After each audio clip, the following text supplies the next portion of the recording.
বিশেষ খবৰ লৈ আহিছো তেলত ভজা খাদ্য আৰু ফাষ্ট ফুডেও শেষ কৰিব পাৰে আপোনাৰ জীৱন কেৱল ভাৰতবৰ্ষতে নহয় সমগ্ৰ দক্ষিণ এছিয়াত হঠাৎ বৃদ্ধি পাইছে হাৰ্ট এটেকৰ সমস্যা অতি কম বয়সতে হাৰ্ট এটেকত মৃত্যু হৈছে ইজনৰ পাছত সিজনকৈ লোকে গতিকে হাৰ্ট এটেকৰ লক্ষণ কি সাৱধানতা মানি চলিব লাগিব আমি লৈ আহিছো সবিশেষ কোনো চিকিৎসকে বিতংভাৱে বিশ্লেষণ কৰিছে হাৰ্ট এটেকৰ ওপৰত হঠাৎ কিয় বৃদ্ধি হৈছে হাৰ্ট এটেকৰ সমস্যা যেহেতু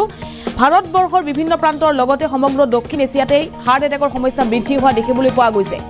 আৰু হাৰ্ট এটেকত মৃত্যু হৈছে ইজনৰ পাছত আনজনকৈ লোকৰ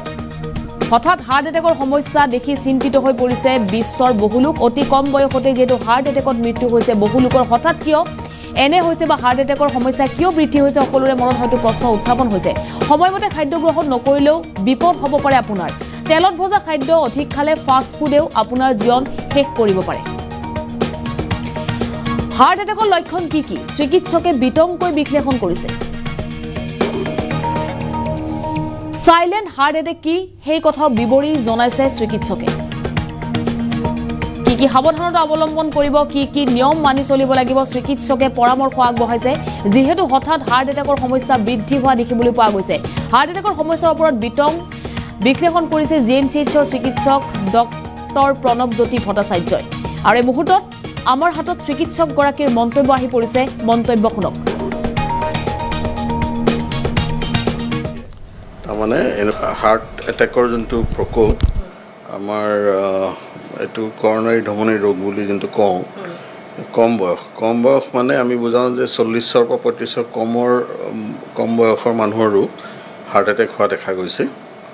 এতিয়া তাৰ প্ৰেভেলেন্সটো হ'ল প্ৰায় 12 to 16% আমাৰ ভাৰতীয় মানুহৰ যেটো ষ্টেটিষ্টিক্স ডেটা অকল ভাৰতীয় বুলি নহয় গোটেই সাউথ ইষ্ট এছিয়া কাণ্ট্ৰিবোৰত কম বয়সত হাৰ্ট এটেক হোৱা প্ৰকোপটো বাঢ়িছে আগতকৈ গতিকে তাত মই ভাবোঁ যে ইয়াৰ প্ৰধান কাৰণটো হ'ল যে লাইফষ্টাইল মানুহৰ লাইফষ্টাইলটো বেয়া লাইফষ্টাইলৰ মানে এইটোৱে বুজাওঁ যে কিছুমান ৰিস্ক ফেক্টৰ থাকে যেনে হাই ব্লাড প্ৰেছাৰ বা হাইপাৰটেনশ্যন ডায়েবেটিছ তাৰপিছত তাৰ উপৰি হ'ল এটা কোলেষ্ট্ৰল বা লিপিড প্ৰফাইল যাৰ বেয়া থাকে তাৰপিছত স্মকিং আৰু টবেকো প্ৰডাক্ট ইউজ কৰে গতিকে এইকেইটা হ'ল খুব দৰকাৰী আৰু প্ৰধান ৰিস্ক ফেক্টৰ যেটো কাৰণে কৰনাৰী ধমনী ৰোগটো আগতীয়াকৈ হ'ব পাৰে কম বয়সত তাৰ উপৰি আপোনাৰ ডায়েটাৰী হেবিটছ এতিয়া ভাত খোৱা সময় বা মানুহৰ নৰ্মেল মিল টাইমটো নাৰাখে তাৰপিছত ধৰক ফল মূল শাক পাচলি জাতীয় বস্তু সঠিক হেৰিত নাখায় সঠিক পৰিমাণত নাখায় গতিকে সেইবোৰ ৰিস্ক ফেক্টৰ তাৰ উপৰি ষ্ট্ৰেছ এতিয়া ডে টু ডে কামৰ যিটো ষ্ট্ৰেছ অলছ' কণ্ট্ৰিবিউটছ এইটো কণ্ট্ৰিবিউটৰী ফেক্টৰ আৰু এটা দৰকাৰী কথা হ'ল যে এতিয়া যোনটো ৰুৰেল আৰ্বান ট্ৰেনজিশ্যন গাঁৱৰ পৰা মানুহ ধৰক চহৰলৈ আহিব বিচাৰে বিভিন্ন কাৰণত মেইনলি এমপ্লয়মেণ্টৰ কাৰণে বিজনেছৰ কাৰণে যিয়ে নহওক এই ৰুৰেল আৰ্বান যিটো ট্ৰেনজিশ্যন হৈছে সেইটো এতিয়া মানুহৰ লাইফত বহুতখিনি ষ্ট্ৰেছ বঢ়াইছে ধৰক খোৱা লোৱাৰ ডায়েটাৰী হেবিটছবোৰো বদলি হৈছে এতিয়া ধৰক তেলত ভজা বস্তু বা আমি যোনটো ফাষ্ট ফুড বুলি কওঁ গতিকে এইবোৰ খুব হানিকাৰক আচলতে হৃদপিণ্ডৰ কাৰণে আৰু ফাষ্ট ফুডত আমি সবেই জানো যে ট্ৰান্স ফেট বুলি এটা বস্তু থাকে যেটোৱে কৰনাৰী ধমনী ৰোগটো আগতীয়াকৈ কৰিব পাৰে আৰু বঢ়াই দিব পাৰে এইটো এক্সিলাৰেট কৰে বুলি কয় গতিকে বিভিন্ন ধৰণৰ মদ্যপান কৰিলেও অত্যাধিক মদ্যপান কৰিলে হাৰ্টৰ হৃদপিণ্ডৰ বেমাৰ হয় গতিকে মদ্যপানৰ লগত আকৌ হাৰ্ট ফেইলিয়াৰো হ'ব পাৰে হাৰ্ট ফেইলিয়াৰ মানে হাৰ্টৰ পাম্পিংটো কমি আহিব পাৰে সেইটো ডাইলেটেড কাৰ্ডিঅ'মায়োপেথি বুলি কয় গতিকে যদি মদ্যপানৰ কাৰণে হৃদপিণ্ডত কেনেকৈ এফেক্ট কৰে সোধে তেতিয়াহ'লে ডাইলেটেড কাৰ্ডিঅ'মায়োপেথিটো হ'ল এটা প্ৰধান মেনিফেষ্টেশ্যন আচলতে হ'ল কি এতিয়া কৰনাৰী ধমনীৰ ৰোগটোৱে হ'ল যে প্ৰধান কাৰণ যেটো কাৰণে আমি এই সাডেন ডেথ বা সাডেন কাৰ্ডিয়াক এৰেষ্ট যেটো দেখা পাওঁ আৰু যেহেতুকে কম বয়সৰ মানুহৰটো আজিকালি হোৱা দেখা গৈছে গতিকে হাৰ্ট এটেক যোনটো হয় সেইটো আচলতে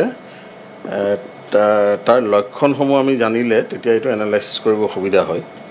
এতিয়া হাৰ্ট এটেক বুলি ক'লেই যে প্ৰচণ্ড বুকৰ বিষ হয় সদায় সেইটো নহ'বও পাৰে পেইনলেছ বা চাইলেণ্ট হাৰ্ট এটেকো হ'ব পাৰে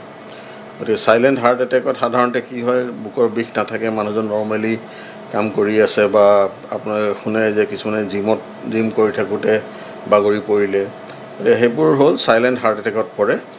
আৰু তাৰ কাৰণসমূহ হ'ল যে কাৰোবাৰ অলৰেডি ধৰক কৰণাৰী ধমনী ৰোগ আছে আৰু যেতিয়া ষ্ট্ৰেছফুল কণ্ডিশ্যন হয় ধৰক এতিয়া জিমত কোনোবাই যদি এক্সেছিভ এমাউণ্ট অফ এক্সাৰচাইজ কৰে বা ধৰক কাৰোবাৰ খুব ইম'চনেল ডিষ্টাৰ্বেঞ্চ হ'ল হঠাতে কিবা এটা বেয়া খবৰ পালে হেৰি হ'ল গতিকে তাত তেতিয়া হৃদপিণ্ডৰ তেজ চলাচলটো যিমান হ'ব লাগে তাৰমানে এনেকুৱা ধৰণৰ হেভি এক্সাৰচাইজ কৰিলে হৃদপিণ্ডৰ মাংসপেশীলৈ তেজ চলাচলটো বাঢ়িব লাগে কাৰণ আৰু যিহেতুকে কৰণাৰী ধমনী অলৰেডি ব্লকেজ আছে গতিকে তেজ চলাচলটো যিমান দৰকাৰ সিমানখিনি বাঢ়িব নোৱাৰে গতিকে ফলত হয় কি এৰিথমিয়া হয় এৰিথমিয়া মানে ইৰেগুলাৰ হাৰ্ট বিটিং হৈ পেলাই ছাডেন কাৰ্ডিয়েক এৰেষ্ট হয় আৰু মানুহজন পৰি যায় কাৰণ এতিয়া সেই তাকে ক'লোঁ এতিয়া যিখিনি ৰিস্ক ফেক্টৰ মই ক'লোঁ অলৰেডি গতিকে সেইখিনি আমি মানে মানি চলিব লাগিব আৰু প্ৰিভেনশ্যন আচলতে ইয়াৰ প্ৰতিৰোধ কৰাটোৱে মেইন হা গতিকে ছাপ'জ যেতিয়া কাৰোবাৰ যদি আনকণ্ট্ৰল ব্লাড প্ৰেছাৰ আছে তেওঁ চিকিৎসকৰ পৰামৰ্শ ল'ব লাগিব আৰু সেইমতে টেবলেট ইত্যাদি যি দিয়ে নিজৰ ডাক্তৰে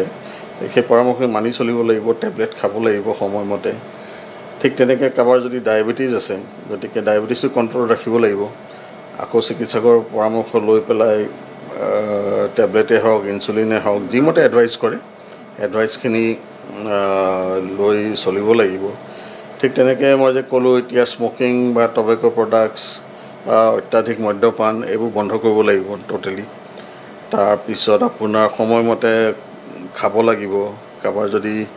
এতিয়া ৱেট বেছি থাকে বডি ৱেট তো ৱেট কণ্ট্ৰল কৰিব লাগিব ৱেট ৰিডাকশ্যনৰ কাৰণে আপুনি খোজকাঢ়িব লাগিব বা যিখিনি এৰবিক এক্সাৰচাইজ খোজকাঢ়াটোৱে বেষ্ট আচলতে আধা ঘণ্টা সময় যদি আপুনি ডেইলি দিব পাৰে তেতিয়াহ'লে সেইটো খুবেই ভাল এতিয়া যিখিনি এভেইলেবল ডাটা আছে তাৰ মতে আমি যদি চাওঁ তেতিয়াহ'লে কম বয়সৰ মানুহৰ হৃদপিণ্ডৰ যিটো কৰণাৰী ধমনীৰ ৰোগ সেইটো 12 পৰা 16%। কোভিডৰ পাছত হাৰ্টৰ বেমাৰ বাঢ়া নাই সেইটোতো বাঢ়া নাই আৰু কোভিডৰ সময়ত হাৰ্টৰ কিছু মানুহৰ এফেক্ট হৈছিলে কিন্তু সেইটোতো আৰু সদায় হৈ নাথাকে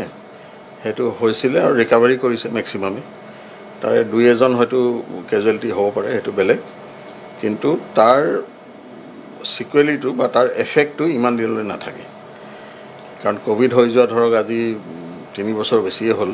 হাৰ্টৰ তাকে ক'লোঁ এতিয়া হাৰ্ট ডিজিজ যদি কৰণাৰী ধমনীৰ ৰোগটো আচলতে বয়সস্থ মানুহতে হয় বেছিকৈ হয়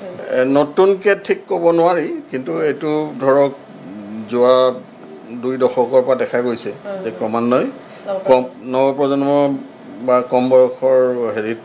হয় এইটো কিমানমান বয়সৰ ল'ৰা ছোৱালীৰ ক্ষেত্ৰত হোৱা দেখা পোৱা গৈছে তাকে ক'লোঁ সাধাৰণতে যিখিনি গৱেষণা কৰা হৈছে তাতে 40 পৰা 35 বছৰ তলৰ মানুহখিনি